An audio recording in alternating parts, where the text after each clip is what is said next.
할렐루야. 하나님의 넘치는 생명력이 우리 사랑하는 믿음의 가정들 또 형제 자매들 가운데 풍성히 임하시길 축복합니다. 인류는 지금까지도 계속해서 한 가지 질문에 거의 집착하듯이 계속 집착해서 그 답을 찾고자 노력해 오고 있습니다. 그 질문은 인간은 도대체 우리는 어디에서 왔는가라는 것입니다. 이에 대해 인류는 철학적이고 그리고 또 과학적인 접근을 통해서 다양한 이론들을 계속해서 제시해 왔습니다. 그 대표적인 것 중에 하나가 이 진화론과 종의 기원에 관한 것입니다. 1859년에 다윈이 종의 기원을 발표하게 됩니다. 이후에 많은 사람들은 이것이 과학이다, 이것이 진리라고 이렇게 생각하기 시작합니다. 내용은 이렇습니다. 인간은 우연한 자연적 진화 과정 속에서 출현한 존재다라고 생각하기 시작했습니다. 사랑하는 성도 여러분, 그렇습니까? 전혀 그렇지 않습니다. 어떤 사실에 있어서, 어떤 주장하는 사실에 있어서 어떤 사실 10가지 중에서 겨우 한두 가지 정도가 비슷하다고 해서 나머지 주장하는 9, 8가지가 다 사실인 것은 아닙니다. 말하자면 진화론에서 주장하는 수많은 가설들 중에 어쩌다가 한두 가지가 현상과 비슷하다는 것을 발견하고는 나머지 그 모든 주장하는 사실들이 다 사실이다, 참이다 라고 할 수는 없는 것입니다. 심지어 이 진화론의 대전제인 진화라는 가설 자체도 그렇습니다. 왜 진화가 시작되었는지, 그리고 그 진화의 과정은 어떻게 진행되었는지 정확히 설명할 수가 없습니다. 설명하지 못해 대충 이러이러한 환경과 조건 가운데서 시작되었을 것이라 추측합니다.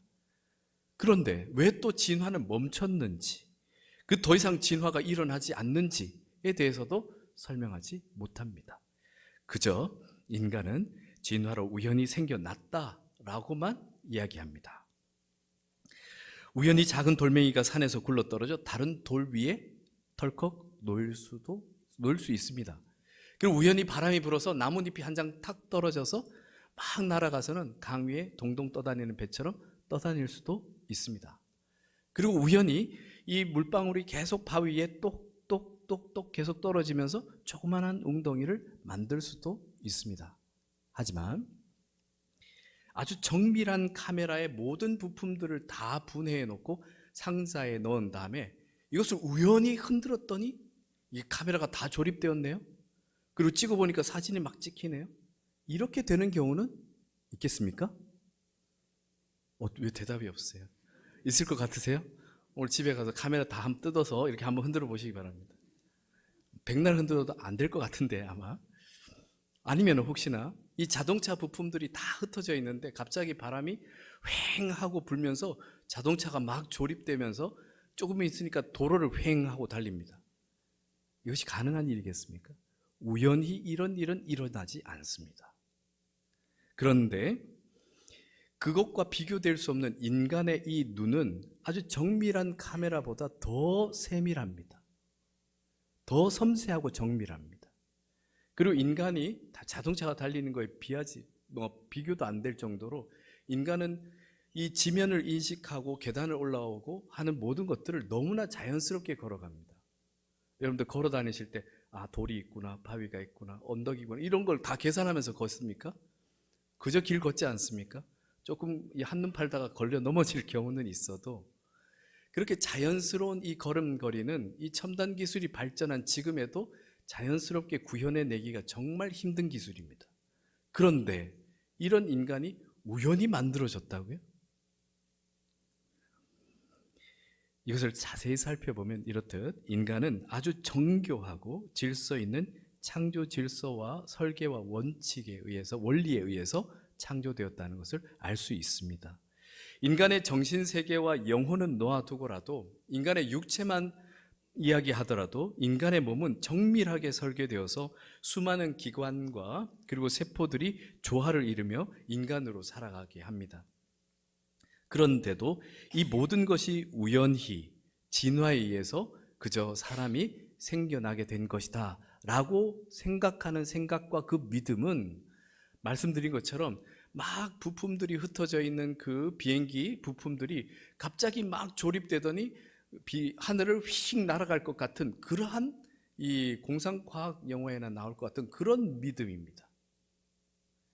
그럼에도 인간은 계속해서 어쩌다 우연히 만들어졌다라고 주장하면서 심지어 이것을 과학이라고 이야기하고 있습니다. 믿고 있습니다. 심지어 원숭이에서 인간으로 진화되었다는 것을 과학으로 믿고 있습니다. 어떻습니까? 조금 우리가 진화가 덜 됐으면 여기에 듬성듬성 원숭이도 같이 앉아있고 막 이래야 되는 상황입니다. 근데 왜 그 동물원에 가보면 더 이상 그 며칠 지나면 그 중에 원숭이 한두 마리 정도는 사람으로 변해 있어야 되는데 왜 안 변해 있을까요? 뭐 여러 가지 이야기를 할 수 있겠지만 이러한 것을 과학이라고 믿습니다. 이 말도 안 되는 억측을 계속해서 주장하는 데는 이유가 있습니다. 딱 한 이유가 있습니다. 무슨 이유냐 하면 하나님의 창조를 인정하지 않고는 도저히 설명할 방법이 없어서 그렇습니다. 하나님께서 이 천지 만물을 창조하시고 인간을 창조하셨다는 것을 인정하지 않고는 뭐라도 얘기해야겠는데 얘기할 수 있는 근거도 없는데 대충 이렇게 계속해서 가설을 만들어내야 되다 보니 그런 억측스러운 이야기를 계속 주장할 수밖에 없는 겁니다. 그런데 오늘 본문 말씀인 창세기 2장 7절에서 우리의 기원에 대한 분명한 진리를 밝혀주고 있습니다. 우리 함께 읽어보겠습니다. 여호와 하나님이 땅의 흙으로 사람을 지으시고 생기를 그 코에 불어넣으시니 사람이 생명이 되니라. 아멘. 인간인 우리는 하나님께서 천지를 창조하실 때 빛이 있으라, 또 물이 나누어지라 말씀으로 다 창조를 하셨습니다. 그런데 인간만 특별하게 말씀만으로 창조하신 것이 아니라 하나님께서 손수 빚으시고 그 코에 생기를 불어 넣으셨습니다. 즉 우리는 단순한 흙덩어리가 아니라 하나님의 숨결을 받은 특별한 존재입니다. 그래서 인간인 우리는 단순히 이 물리적으로 창조되었다고 해서 그저 독립적으로 지낼 수 있는 그러한 존재가 아니라 하나님의 숨결을 받은 만큼 우리는 하나님과의 관계 속에서 사람은 온전하여질 수 있습니다. 즉 우리는 하나님 없이는 제대로 존재할 수 없는, 제대로 그 삶을 살아갈 수 없는 존재라는 겁니다. 하나님께서 인간을 단순한 피조물이 아니라 하나님의 형상을 따라 창조하셨습니다. 오늘 창세기 본문이 있는 창세기 말씀에 하나님이 이르시되 우리의 형상을 따라 우리의 모양대로 우리가 사람을 만들고 그들로 바다의 물고기와 하늘의 새와 가축과 온 땅과 땅에 기는 모든 것을 다스리게 하자 하시고 하나님이 자기 형상 곧 하나님의 형상대로 사람을 창조하시되 남자와 여자를 창조하시고 아멘. 이처럼 하나님은 인간을 단순한 피조물로 만드신 것이 아니라 하나님과의 관계 속에서 하나님과 교제하며 그리고 하나님의 그 성품을 반영하는 존재로 살아가도록 특별히 창조하셨다는 것입니다. C.S. 루이스는 순전한 기독교 중에서 이렇게 말하고 있습니다. 하나님이 없으면 우리는 단순한 기계처럼 될 것이다. 마치 태양광을 끊어버리면 태양열 난로가 작동하지 않는 것과 같다. 우리 삶은 하나님께 달려 있으며 하나님 안에서만 우리는 살아갈 수 있다. 사랑하는 성도 여러분, 우리는 하나님의 숨결을 받아서 하나님의 특별한 계획 가운데 창조되었기 때문에 우리가 하나님과 연결될 때만 그 참된 존재로서의 의미를 제대로 가질 수 있는 것입니다. 하나님의 숨결이 없으면 우리는 무가치한 존재입니다. 생명이란 단순한 육체적 기능이 아닙니다. 우리가 호흡하고 움직이고 사고하지만 진정한 생명은 바로 하나님과의 관계 속에서만 온전해집니다. 물고기가 물을 떠나면 살 수 있겠습니까? 없겠습니까? 살 수 없습니다. 없듯이 인간도 하나님과 단절되면 제대로 살아갈 수 없습니다. 살고 있으나 그것이 정말 진정한 생명을 가지고 살아가는 것이 아닙니다. 본래의 삶의 목적을 잃고 방황하게 됩니다. 인간으로 존재하지만 인간 본래의 빛을 내비치지 못한 채 살아가게 되는 것입니다. 우리는 전구를 켜기 위해서 스위치를 탈칵 켭니다. 그러면 어떤 일이 일어납니까? 불이 반짝 들어옵니다. 근데 탈칵 켰는데도 불이 안 들어오는 건 왜 그렇습니까? 뭔가 단선되었거나 이 전류가 전구까지 흐르지 않는 겁니다. 그것처럼 전구는 빛을 내도록 만들어졌지만 그 자체가 빛을 낼 수 있는 것은 아닙니다. 전기 공급이 되지 않으면 그것은 그저 유리와 금속 조각에 불과합니다. 아무리 화려하고 정교한 전구라도 전원과 전기와 이렇게 연결되어 있지 않으면 빛을 낼 수 없습니다. 마찬가지로 우리는 하나님과 연결될 때만이 이 인간의 그 본래의 그 존재에 빛을 낼 수 있는 겁니다. 생명을 가지고 살아갈 수 있는 것입니다. 이처럼 하나님께서 인간을 창조하실 때 우리를 단순한 육체적인 존재로 만드신 것이 아니라 하나님의 생명을 불어넣어 하나님과 함께 하기 위해서 창조하셨다는 겁니다. 그렇습니다. 인간은 본래 하나님의 형상으로 창조되어서 하나님과의 깊은 관계 속에서 살아가도록 지음을 받았습니다. 그런데 죄가 들어오기 시작했습니다. 죄로 인해서 인간과 하나님 사이에는 단절이 생겼습니다. 전기가 끊겨버린 거죠. 죄는 단순한 잘못이 아니라 하나님과의 단절을 의미하는 것입니다. 이는 인간을 죽음으로 이끄는 가장 근본적인 원인입니다. 아담과 하와가 죄를 지었을 때, 선악과를 따먹었을 때, 이것은 단순히 어떤 정해놓은 규칙을 위반한 그런 규칙 위반 정도가 아니라 그들의 죄는 하나님과의 언약을 끊어버리는, 하나님과의 관계를 끊어버리는 행위였던 겁니다. 그 결과 죽음이 찾아왔습니다. 성경 로마서 6장 23절에서 죄의 삭은 사망이라고 분명히 선언합니다. 죄로 인해 우리는 전기와 연결되지 않은 전구처럼 빛을 잃고 방황하는 존재가 되었습니다. 사랑하는 성도 여러분, 그래서 우리는 우리의 신앙을 자주자주 이렇게 살펴봐야 합니다. 제대로 전기가 들어오는지, 하나님과 제대로 연결되어서 언제나 영적 소통이 이루어지고 있는지를 점검해야 합니다. 살면서 창조주 하나님과의 관계를 단절시키는 죄는 없는지, 내가 눈물로 회개해야 할 것은 없는지를 잘 살펴서 그것을 해결해야 합니다. 죄는 결국 하나님이 주신 그 생명을 잃게 만드는 치명적인 것이 되기 때문입니다. 이스라엘 백성들이 하나님의 택함을 받아서 출애굽까지를 했지만, 그러나 그 광야에서 하나님과의 그 관계성을 제대로 유지하지 못해서 우상을 섬기기 시작했고, 그 죄로 인해서 수많은 생명들을 잃을 수밖에 없었습니다. 그러나 이러한 심판 중에도 돌아오는 자에게는 항상 기회가 있었습니다. 하나님께서 다시 그 생명을 연결시켜 주시고 생명을 불어넣어 주셨습니다. 다윗은 자신의 죄를 깨닫게 됩니다. 그리고는 그는 이렇게 기도했습니다. 하나님이여, 내 속에 정한 마음을 창조하시고 내 안에 정직한 영을 새롭게 하소서. 아멘. 사랑하는 성도 여러분, 이제 이번 주 수요일이면 사순절이 시작됩니다. 사순절은 바로 이러한 마음으로 하나님 앞에 서는 겁니다. 자신을 살펴서 정말 회개해야 할 죄는 없는지 주님 앞에 살펴서 기도하는 기간입니다. 우리는 하나님의 형상으로 지어졌지만 죄로 인해 그 형상이 훼손되었음을 꼭 명심해야 합니다. 사순절은 우리의 죄를 인정하고 하나님의 은혜로 다시 회복되는 시간입니다. 그런데 우리가 묵상할 때 이것이 내가 큰 죄구나 라는 죄를 깨닫는 것만으로 죄가 해결되는 것은 아닙니다. 죄를 깨닫는 것, 이건 특별한 은혜고 엄청난 은혜입니다.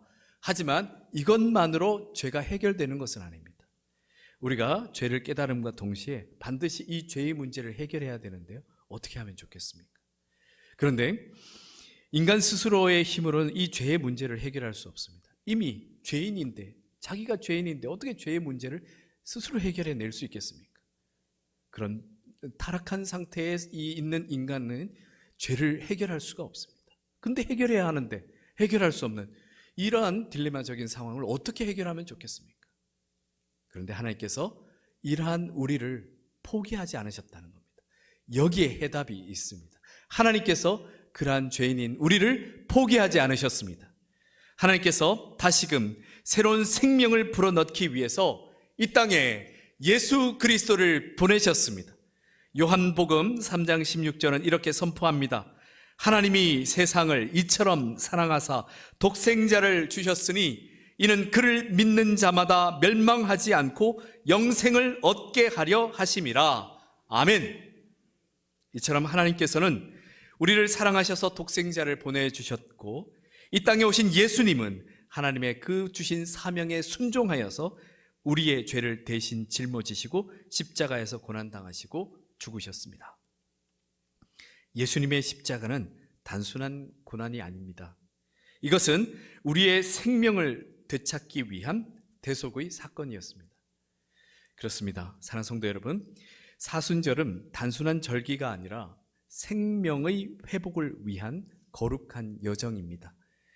사순절은 이 부활절을 앞둔 40일 동안 예수님의 고난과 죽음을 묵상하며 경건하게 예수 그리스도의 부활에 함께 참여하기 위한 준비를 하는 기간입니다.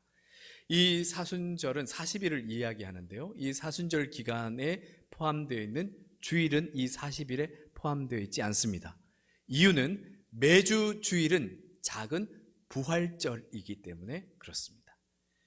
이 40일의 기간은 예수님께서 광야에서 40일 동안 금식하시며 기도하신 것에서 유래되었습니다. 사순절은 금식이나 절제의 훈련을 통해서 회개하고 자기를 돌아봄으로써 하나님과의 관계를 회복하는 절기입니다. 왜 이것이 필요하냐? 하나님께서 우리를 찾으시고 부르시기 때문에 그렇습니다. 초대 교부였던 어거스틴은 그의 설교집에서 이렇게 말했습니다. 하나님이 너를 창조하실 때 너 없이 창조하셨지만 너를 구원하실 때는 너와 함께 구원하시기를 원하신다. 이 말이 무슨 뜻이겠습니까? 설명하자면 이런 뜻입니다. 하나님께서 인간을 창조하실 때 우리의 동의를 구하고 창조하신 것은 아니지만 하나님께서 우리를 구원하실 때는 반드시 우리의 응답을 통해서 함께 구원을 이루어 가신다는 겁니다. 그 응답이 바로 믿음과 순종입니다. 사랑하는 성도 여러분, 우리는 죄로 인해 하나님과 단절되었고 그 결과 죽음이 찾아왔습니다. 그러나 하나님께서는 우리를 포기하지 않으셨고 다시금 생명의 숨결을 불어넣기 위해 예수 그리스도를 이 땅에 보내셨습니다. 사순절은 우리가 십자가 앞으로 나아가는 절기입니다. 우리가 십자가 앞으로 나아갈 때 생명의 회복을 경험하는 놀라운 은혜를 누리게 될 줄 믿습니다. 예수님은 단순히 이 땅에 생존했던 아주 훌륭한 가르침을 주셨던 그저 성인이고 교사하고 선생이었던 분이 아닙니다. 그것만이 아닙니다. 예수님은 우리를 하나님과 그 생명의 근원 되시는 하나님과 다시 연결시켜 주시는 분이시고, 그리고 또한 새로운 숨결을 불어넣기 위해서 이 땅에 오신 분이십니다. 예수님께서 십자가에서 숨을 거두셨을 때 그것은 단순한 죽음이 아니었습니다. 예수님의 희생은 우리가 다시 생명의 빛을 발하도록 하기 위한 대속의 희생이었습니다. 만약 십자가의 희생이 없었다면 우리는 여전히 죄의 어둠 속에서 길을 잃고 방황하는 존재로 그렇게 살아가야 했을 겁니다. 그러나 예수님께서 친히 우리를 위해 오셔서 십자가를 지심으로 우리가 다시 하나님께로 나아갈 수 있는 그 길을 활짝 열어주셨습니다. 그래서 우리는 오직 예수 그리스도를 믿음으로 하나님과 연결되어야 합니다. 그렇게 하나님과 연결될 때 인생에 있어서의 인간의 그 본래의 목적을 회복하고 온전한 삶을 살아갈 수 있습니다. 어떤 한 정원사가 있었습니다. 포도나무 밭을 관리하는 정원사였는데 가지들이 이쪽 저쪽 이렇게 뻗어져 나가면서 어떤 가지는 말라 있었습니다. 마른 가지에는 포도송이가 맺히지 않습니다. 그래서 마른 가지들은 가지를 쳐주는데 어떤 한 가지를 보니까 자세히 보니까 아직 살아있는 겁니다. 그 대신 원줄기에 약하게 붙어 있어서 이제 생명이 간당간당합니다. 그 가지를 꺾어버리지 않고 이렇게 원줄기에 단단히 잘 메워줍니다. 그리고는 영양분을 공급해주면서 잘 돌봐줍니다. 어떻게 되었겠습니까? 결실할 때 아주 풍성한 포도송이가 열렸습니다. 우리 주님도 우리를 그렇게 바라보시며 우리 주 예수 그리스도께서 우리에게 오셨습니다. 예수님께서 이렇게 말씀하십니다. 나는 포도나무요 너희는 가지라. 그가 내 안에 내가 그 안에 거하면 사람이 열매를 많이 맺나니 나를 떠나서는 너희가 아무것도 할 수 없음이라. 아멘. 사랑하는 성도 여러분, 우리가 하나님과의 관계에서 멀어지면 마치 나무에서 잘려나간 가지처럼 점점 메말라갈 수밖에 없습니다. 그러나 예수님은 우리를 다시 생명의 줄기에 접붙이시고 우리가 풍성한 열매를 맺을 수 있도록 새로운 숨결을 우리에게 불어넣어 주십니다. 예수님의 위대하심은 우리를 위해 죽으셨을 뿐만 아니라 우리를 위해 부활하셨다는 것입니다. 예수님께서 죽음을 이기시고 부활하심으로 우리에게 새로운 생명이 불어넣어졌습니다. 예수님께서 십자가 위에서 마지막 숨을 내쉬며 다 이루었다 선언하시는 그 순간 우리의 죄는 사함을 받았습니다. 그리고 예수님께서 부활하신 후에 제자들에게 나타나서 숨을 내쉬며 말씀하십니다. 이 말씀을 하시고 그들을 향하여 숨을 내쉬며 이르시되 성령을 받으라. 아멘. 이 장면은 예수님께서 하셨던 많은 축복들 가운데 그저 하나의 축복 정도가 아닙니다.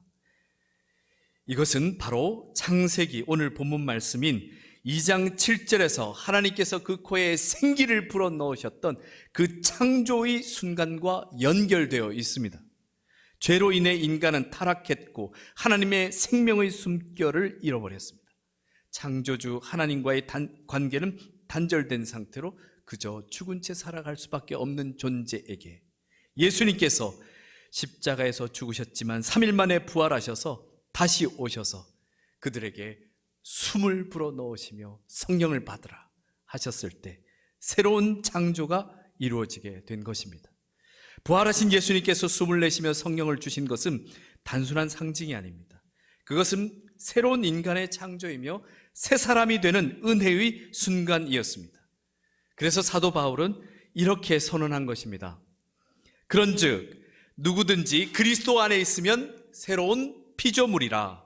이전 것은 지나갔으니 보라 새 것이 되었도다. 아멘. 뭐라고 하고 있습니까? 새로운 피조물이라, 새 창조물이라 그렇게 선언하고 있습니다. 예수님께서는 단순히 우리의 죄를 용서해 주시기만 오신 것이 아니라 우리를 완전히 새롭게 하기 위해서 오신 것입니다. 예수님을 믿는 우리는 단순히 좀 더 나은 사람이 되는 그런 것을 바라는 걸로 멈춰서는 안 됩니다. 우리에게 원하시는 바가 그저 조금 더 나은 사람, 이것도 귀한 일이지만 조금 더 나은 사람을 바라는 것이 아니라 완전히 새롭게 태어나는 존재, 완전히 새 사람이 되는 것, 그리고 새로운 창조물이 되는 것을 주님께서 바라십니다. 그래서 저는 항상 이렇게 말씀드립니다. 우리는 새로운 인류입니다. 우리는 호모 크리스티아누스입니다. 생물학적 진화론에 따르면 인간은 원시적 형태에서 점진적인 발전을 거쳐서 호모 사피엔스가 되었다라고 이렇게 가설을 세우고 있습니다. 그러나 예수님 안에서의 변화는 단순한 점진적인 발전이 아니라 완전히 새로운 창조입니다. 하나님께서 우리를 처음부터 호모 사피엔스로 창조하셨습니다. 그러나 죄로 인해서 무너져갔던 인류는 다시 예수님을 통해서 호모 크리스티아누스로 재창조된 것입니다. 예수님께서 우리에게 주신 성령을 따라 살아가는 자들은 새로운 인류이며 새로운 피조물입니다. 이러한 차원에서 예수님의 말씀을 듣고 그러면 어떻게 살아야겠습니까? 변화된 삶을 살아야 하는데 예수님의 말씀은 따로, 내 삶은 따로 이렇게 됐을 때는 흔히 진화론에서 이야기하는 걸로 비유해서 이야기하자면 영적으로 진화가 좀 덜 된 상태라고 볼 수 있습니다. 놓지 못하는 이 여전한 옛 자를 붙잡고 있으면서 또 나가야 할 방향은 이런데 그 사이에서 갈팡질팡하는 그런 상태에 놓여 있는 겁니다. 진정한 이 호모 크리스티아누스는, 이 호모 크리스티아누스는 제가 붙인 학명입니다. 어디 찾아봐도 안 나올 겁니다. 네. 우리는 그리스도의 사람이라는 뜻에서 붙인 이름입니다. 이 호모 크리스티아누스는 예수님의 말씀을 따라 살며 성령의 숨결을 받아 변화된 사람들입니다. 이게 제가 붙인 학명과 달리 이러한 사람들을 세상 사람들이 부르는 이름이 있습니다. 초대교회에 이러한 사람들이 나타나자 이러한 사람들을 일컬어 뭐라고 불렀냐면 그리스도인이라 이렇게 부르기 시작했습니다. 사랑하는 성도 여러분, 그리스도인은 그저 주일이면 교회를 나가 종교 생활을 하는 사람들을 그리스도인이라 하는 것이 아니라 예수 그리스도로 새롭게 살아가는 사람들입니다. 이제 모든 가치관과 그리고 살아가는 삶의 방식과 말과 태도가 바뀐 사람들입니다. 그렇게 살아가는 사람들을 일컬어 그리스도인이라 부르는 겁니다. 이 세상 가운데 그리스도의 참된 빛을 가지고 빛을 비추는 사람들을 그리스도인이라 하는 것입니다. 예수님께서 성령을 통해 우리에게 불어넣으신 새 생명은 단순한 변화가 아니라 전적인 존재의 변화입니다. 근데 도대체 어떻게 존재가 변화됐다는 건가? 어제 나와 오늘의 내가 똑같은 모습인데 주름 하나 정도 더 갔을까? 어제 살아가는 삶의 환경도 똑같은데? 아닙니다. 우리가 주 예수 그리스도를 믿음으로 크게 달라졌습니다. 우리가 이 땅의 삶이 전부가 아니라는 것을 깨달아 버렸습니다. 우리에게는 죽음 이후에 영원한 생명이 있음을 알게 되었습니다. 우리가 속해 있는 것이 단지 이 땅에 살아가면서 속해 있는 것뿐만 아니라 우리의 시민권이 하늘에 있다는 것을 알게 되었습니다. 우리의 삶은 달라진 겁니다. 그렇다면 달라진 삶을 살아가야 하는 겁니다. 그래서 사도 바울은 이렇게 강권합니다. 너희는 유혹의 욕심을 따라 썩어져가는 구습을 따르는 옛사람을 벗어버리고 오직 너희의 심령이 새롭게 되어 하나님을 따라 의와 진리의 거룩함으로 지으심을 받은 새 사람을 입으라. 아멘. 예수님께서 성령을 통해 우리에게 불어넣으신 생명은 단순한 변화가 아니라 새로운 창조입니다. 우리는 예수님을 통해 다시 태어났고 새로운 인류로 거듭났습니다. 사랑하는 성도 여러분, 우리는 어디에서 왔습니까? 이 질문에 대한 답을 제대로 찾지 못하고 답하지 못하면 우리의 삶은 목적 없이 흔들리는 배와 같습니다. 사랑하는 성도 여러분, 우리는 어디에서 왔습니까? 우리는 하나님께로부터 왔습니다. 창세기 2장 7절에서 하나님께서 흙으로 인간을 지으시고 생기를 불어넣어 생명이 되게 하셨습니다. 그러나 죄로 인해 우리는 하나님의 숨결을 잃어버리고 방황하게 되었던 적이 있습니다. 마치 물을 떠난 물고기처럼 하나님과의 관계가 끊어진 인간으로서 생명의 본질을 잃어버린 존재로 영원히 그렇게 소멸되어 버릴 수도 있었습니다. 하지만 하나님은 우리를 포기하지 않으셨고 우리에게 예수 그리스도를 보내셔서 우리의 모든 죄짐을 다 짊어지시고 십자가에서 그 죄를 해결해 주셨습니다. 그리고 3일 만에 부활하셔서 제자들에게 그리고 지금 우리에게 성령을 불어넣으시며 새로운 생명의 숨결을 회복시키셨습니다. 이제 우리는 예수님을 통해 다시 숨을 쉬게 되었습니다. 사랑하는 성도 여러분, 우리가 어디에서 왔는지를 깨달아야 어디로 가야 할지를 알 수 있습니다. 우리는 하나님의 형상대로 지음을 받은 존재이며 우리의 목적은 하나님과 동행하며 살아가는 거룩한 삶을 살아가는 것입니다. 어느 유명한 조각가가 큰 대리석 돌덩어리를 바라보며 미소 짓고 있습니다. 그리고 조금 있다가 이제 조각을 하기 시작합니다. 그 거친 면들이 이제 깎여 나가면서 아주 멋진 형상이 드러납니다. 주변에서 보고 있던 사람들은 감탄하면서 놀랍니다. 어떻게 이런 돌덩어리를 이렇게 멋진 이렇게 조각상으로 만들 수 있습니까? 라고 이렇게 묻습니다. 그래서 조각가는 미소 지으며 답합니다. 나는 처음부터 이 대리석 안에 숨겨진 아름다움을 보았습니다. 단지 불필요한 부분들을 그저 깎아내었을 뿐입니다. 그렇습니다. 사랑하는 성도 여러분, 처음부터 보는 시각이 다른 겁니다. 그저 세상 사람들은 그 큰 대리석 돌덩어리로 보였지만 조각가의 눈에는 그 돌덩어리 속에 이제 숨겨져 있는 그 아름다운 형상을 본 겁니다. 그리고 조각가가 한 일이라고는 형상을 만든 것이 아니라 그 불필요한 것들을 잘라내기 시작하니 형상이 드러났다는 겁니다. 우리의 삶도 마찬가지입니다. 하나님께서 우리를 보시는 눈이 그렇습니다. 우리가 어떤 삶에 처해 있든 어떤 환경과 상황에 처해 있든 그걸로 보시는 것이 아니라 하나님은 우리 속에 하나님께서 풀어놓으신 그 숨결로 아름다운 형상으로 바라보시며 주목하고 계신 것입니다. 죄와 연약함으로 얼룩진 우리의 모습 속에서도 하나님께서는 하나님의 형상을 따라 창조된 본래의 아름다움을 보십니다. 사순절을 우리가 보내면서 우리 자신을 잘 돌아보아야 합니다. 그러면서 불필요한 죄와 세상의 욕심들을 이제는 깎아내고 하나님께서 창조하신 본래의 모습으로 돌아가야 합니다. 이제 우리는 예수님께서 주신 생명의 숨결을 받아 새로운 피조물로 살아가야 합니다. 이제 더 이상 옛사람의 모습으로 살아갈 수는 없습니다. 이미 깨달았기 때문에 그렇습니다. 예수님께서 우리에게 불어넣어 주신 성령의 숨결을 따라 새로운 생명의 길을 걸어가야 합니다. 주님께서 사랑하신 성도 여러분, 이처럼 사순절은 단순한 회개의 기간이 아닙니다. 새로운 생명의 길로 들어가는 시간입니다. 우리가 예수님 안에서 새롭게 태어나고 성령의 숨결을 통해 다시금 하나님의 자녀로서 삶을 살아가야 하는 절기입니다. 부활하신 예수님께서 제자들에게 숨을 내쉬며 성령을 주신 것처럼 오늘 지금 이 시간 이 자리에서도 하나님께서 우리에게 주신 그 놀라운 은혜가 임하실 줄 믿습니다. 예수님께서 불어넣으신 새로운 숨결 성령을 불어넣으신 줄 믿습니다. 우리에게 불어넣어 주신 하나님의 숨결인 그 성령을 받으시길 축복합니다. 구하는 자에게 반드시 주실 것을 믿습니다. 이제 우리는 죄와 죽음의 권세를 이기고 예수님께서 주시는 그 생명의 숨결을 받아 거룩한 삶을 향해 나아가야겠습니다.